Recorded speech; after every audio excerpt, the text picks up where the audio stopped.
नमस्कार, स्वागत करती हूँ आप सभी का भारत 24 पर। मैं हूँ आपके साथ पूर्णिमा मिश्रा और वक्त है वंदे भारत का।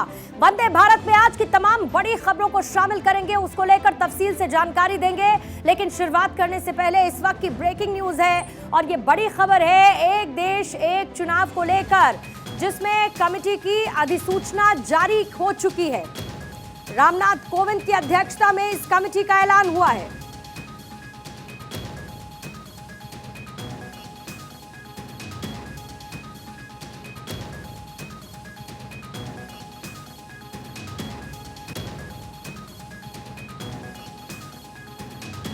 तो रामनाथ कोविंद होंगे इस कमेटी के अध्यक्ष और एक देश एक चुनाव कमेटी में 8 सदस्य शामिल होंगे। इसको लेकर अधिसूचना जारी कर दी गई है और जो अधिसूचना है वो इस वक्त आपकी स्क्रीन पर नजर आ रही है। अमित शाह, अधीर रंजन चौधरी कमेटी में शामिल होंगे। इसके साथ साथ जिन्हें शामिल किया गया है वो है गुलाम नबी आजाद, हरीश साल्वे इस कमेटी के मेंबर होने वाले हैं, लेकिन इसके अध्यक्ष होंगे रामनाथ कोविंद। इसके साथ ही एनके सिंह, संजय कोठारी को कमेटी में शामिल किया गया है। सुभाष कश्यप एक देश एक चुनाव कमेटी में शामिल किए गए हैं। कुल मिलाकर ये वो मेंबर्स हैं जो इस कमेटी का हिस्सा होंगे वन नेशन वन इलेक्शन के लिए, जिस कमेटी का गठन किया गया था, जिसकी अध्यक्षता करेंगे रामनाथ कोविंद। उसमें इन तमाम चेहरों को शामिल किया गया है, जिसमें शामिल हैं अमित शाह और अधीर रंजन चौधरी भी।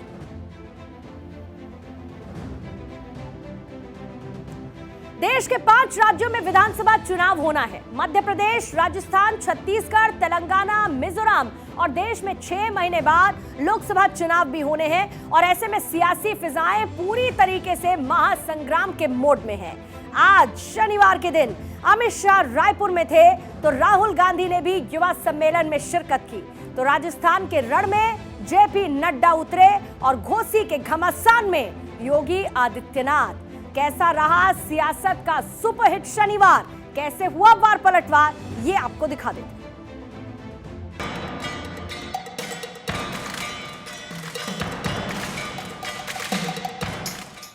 देश की फिजाएं पूरी तरह से सियासी हो गई हैं। चुनाव को लेकर सियासी दलों ने अपनी अपनी तैयारियां तेज कर दी हैं।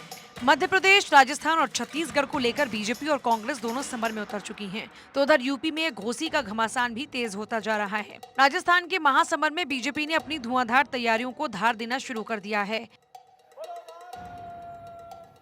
बीजेपी के राष्ट्रीय अध्यक्ष जेपी नड्डा ने परिवर्तन यात्रा का आगाज किया और इस मौके पर जेपी नड्डा कांग्रेस सरकार पर खूब बरसे भी। नड्डा ने कहा कि राजस्थान सरकार को प्रदेश की शांति और अमन से कोई लेना देना नहीं है। आप बताइए, मानवता शर्मसार होती है कि नहीं होती है? बताइए क्या घटना है? महिलाओं का अपमान, सरकार चुप, मूक दर्शक। और अगर मैं बलात्कार के बारे में कहूं तो चाहे अलवर का किस्सा हो, चाहे भीलवाड़ा का किस्सा हो, चाहे बाड़मेर का किस्सा हो, चाहे चूरू का किस्सा हो, सब जगह जघन्य अपराध, बलात्कार, और वह भी माइनर बच्चियों के साथ। और कहीं उनको भट्टी में जला देना, कहीं एसिड डाल करके जला देना, कहीं एसिड डाल करके कुएं में डाल देना, ये आज राजस्थान में चल रहा है। एक तरफ बीजेपी अध्यक्ष जेपी नड्डा राजस्थान में हमलावर थे तो दूसरी तरफ छत्तीसगढ़ के रायपुर में अमित शाह ने 80 बिंदुओं पर छत्तीसगढ़ सरकार के खिलाफ आरोप पत्र जारी किया और कहा कि रमन सिंह ने यहां अटल जी के सपनों को साकार किया था, लेकिन अब यहां सिर्फ भ्रष्टाचार है। आपकी ये भ्रष्टाचारी सरकार, परिवारवादी सरकार, जातिवादी सरकार मोदी जी को आदिवासियों के काम नहीं करने दी। मित्रों, मैं आज बताने आया हूं मेरे आदिवासी भाइयों बहनों को, हमने छत्तीसगढ़ बनाया है, हमने छत्तीसगढ़ को संवारा है और छत्तीसगढ़ को ये भ्रष्टाचारी भूपेश से बचाने का काम भी भारतीय जनता पार्टी करेगी। रायपुर में एक तरफ अमित शाह तो दूसरी तरफ राहुल गांधी भी रायपुर में ही थे। राहुल ने राजीव युवा सम्मेलन को संबोधित किया और कहा कि बीजेपी के लोग सिर्फ नफरत फैलाने का काम कर रहे हैं, झूठे वादे कर रहे हैं और युवाओं को गुमराह कर रहे हैं। काला धन वापस लाने का वादा तो आज तक अधूरा है। 15 लाख रुपए का वायदा हम नहीं कर सकते, नरेंद्र मोदी जी ने कहा था काला धन वापस आएगा, 15 लाख रुपए बैंक अकाउंट में जाएंगे। उल्टा हजारों करोड़ रुपए हिंदुस्तान से बाहर जा रहा है। इंटरनेशनल अखबार कह रहे हैं कोई इंक्वायरी नहीं। दुर्भाग्य से इस देश का बागडोर ऐसे हाथों में है जो नफरत फैलाते हैं, जो हिंसा के रास्ता अपनाते हैं, जो अफवाह फैलाते हैं। ये रास्ता हमारा नहीं है। हमारा रास्ता है भाईचारे का, हमारे रास्ता है प्रेम का, हमारा रास्ता सद्भाव का है। इन सबके साथ साथ यूपी में घोसी विधानसभा उपचुनाव में मुख्यमंत्री योगी मैदान में उतरे। योगी ने यहां सीधे सीधे अखिलेश यादव पर हमला बोला और पूछा कि क्या आप लोग सपा सरकार में हुई गुंडागर्दी को भूल गए। 2005 में तत्कालीन समाजवादी पार्टी के नेतृत्व में सरकार चल रही थी और दंगाबाज और माफिया असला लहराते हुए कहीं यादवों की हत्या कर रहे थे, कहीं दलितों की हत्या कर रहे थे। तब न सपा की सरकार उन माफियाओं का कुछ कर पाई थी और न ही कांग्रेस के मुंह से कोई गोली निकल रही थी। तब गोरखपुर में मैं सांसद था और तब इन दंगाबाजों के खिलाफ लड़ने के लिए मैं ही गोरखपुर से चला था। शनिवार के दिन राजस्थान से लेकर छत्तीसगढ़ यूपी तक सियासी पारा चढ़ा रहा। हर तरफ वार पलटवार और जुबानी जंग देखने को मिली। हालांकि फैसला जनता को ही करना है। Bureau report, Bharat 24।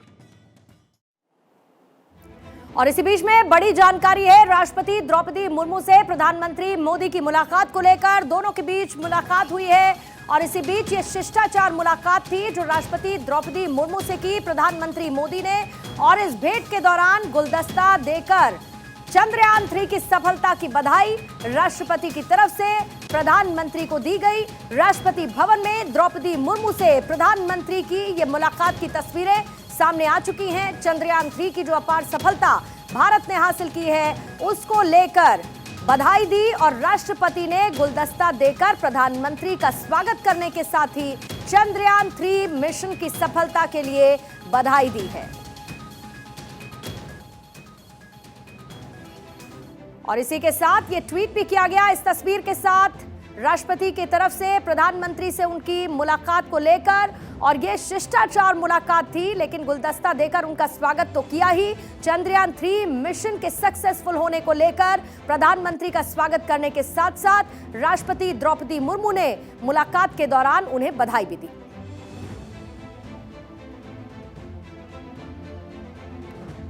जम्मू और कश्मीर नेशनल कॉन्फ्रेंस के सांसद अकबर लोन अपने पाकिस्तान प्रेम और भारत विरोधी सोच के लिए जाने जाते हैं। लोन पर न सिर्फ पाकिस्तान जिंदाबाद के नारे लगाने के आरोप लगते रहे हैं बल्कि आज तक उन्होंने अपने देश विरोधी शब्दों के लिए माफी तक नहीं मांगी है। फिलहाल लोन जम्मू कश्मीर से 370 हटाए जाने का विरोध कर रहे हैं। लोन 370 को हटाए जाने के विरोध में सुप्रीम कोर्ट जाने वाले याचिकाकर्ताओं में शामिल हैं। और हैरानी की बात यह है कि ऐसे नेता की सुप्रीम कोर्ट में पैरवी पूर्व कांग्रेसी नेता और यूपीए सरकार में देश के कानून मंत्री रहे कपिल सिब्बल करते हैं। मैं डरा नहीं, वो आबाद रहे, वो कामयाब रहे, हमारे और उनकी दोस्ती बढ़े। पाकिस्तान और हिंदुस्तान की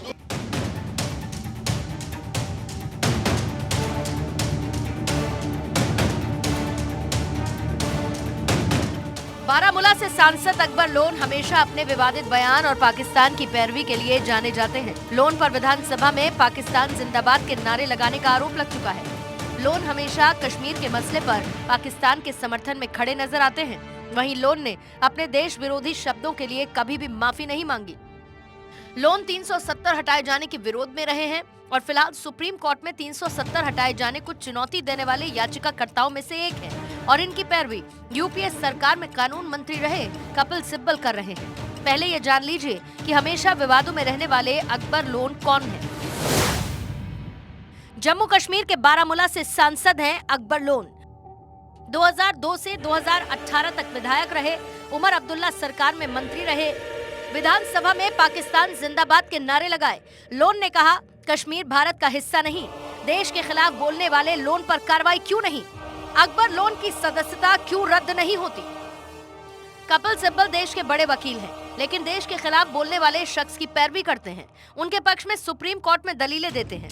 जो शख्स देश के खिलाफ बोल रहा है, जो देश विरोधी बातें कर रहा है, कपिल सिब्बल खुलकर उनकी पैरवी कर रहे हैं।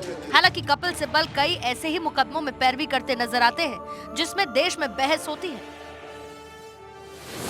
3 तलाक पर सरकार के खिलाफ कपिल सिब्बल ने पैरवी की। 3 तलाक पर बैन को बताया था गलत। कर्नाटक के हिजाब मामले में सुप्रीम कोर्ट में पैरवी। हिजाब बैन होने का मसला सुप्रीम कोर्ट में उठाया। CAA NRC मामले में सरकार के खिलाफ सुप्रीम कोर्ट में उतरे। फिलहाल कपिल सिब्बल 370 हटाए जाने के विरोध में दायर याचिकाओं की पैरवी कर रहे हैं और JKNC सांसद अकबर लोन की भी पैरवी कर रहे हैं। लोन की तरफ से सिब्बल ये दलील दे रहे हैं कि जम्मू कश्मीर से 370 को हटाया जाना एक राजनीतिक फैसला था।